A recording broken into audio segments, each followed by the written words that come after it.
गोकुळ शिरगाव हद्दीतील मयूर पेट्रोल पंपाजवळ रविवारी रात्री 10:30 वाजेच्या सुमाराला एक अत्यंत थरारक आणि भीषण अपघात घडलाय।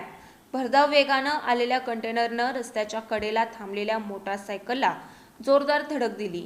या भीषण अपघातात इचलकरंजी इथल्या एका 42 वर्षीय महिलेचा जागीच दुर्दैवी मृत्यू झाला। शीतल सुनील खोत, राहणार इचलकरंजी असं मृत महिलेचं नाव आहे।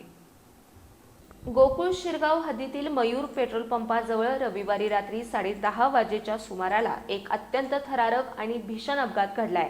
शीतल खोत या काही कामानिमित्त गोकुळ शिरगाव परिसरात आल्या होत्या। आपलं काम आटोपून त्या आपल्या एका सहकार्यासोबत मोटारसायकलवरून कोल्हापूरच्या दिशेने घराकडे परत निघाल्या होत्या। दरम्यान मयूर पेट्रोल पंपाजवळ त्यांनी आपली मोटारसायकल रस्त्याच्या कडेला थांबवली होती। त्याचवेळी पाठीमागून अत्यंत भरधाव वेगात आलेल्या एका कंटेनरनं त्यांच्या मोटारसायकलला जोरदार धडक दिली। धडक इतकी भीषण आणि तीव्र होती की यात शीतल खोत गंभीर जखमी होऊन त्यांचा जागीच प्राण गेला। या अचानक घडलेल्या अपघातामुळे परिसरात एकच खळबळ उडाली आणि नागरिकांनी घटनास्थळी गर्दी केली। या घटनेची नोंद उशिरापर्यंत गोकुळ शिरगाव पोलीस ठाण्यात करण्याचं काम सुरू होतं।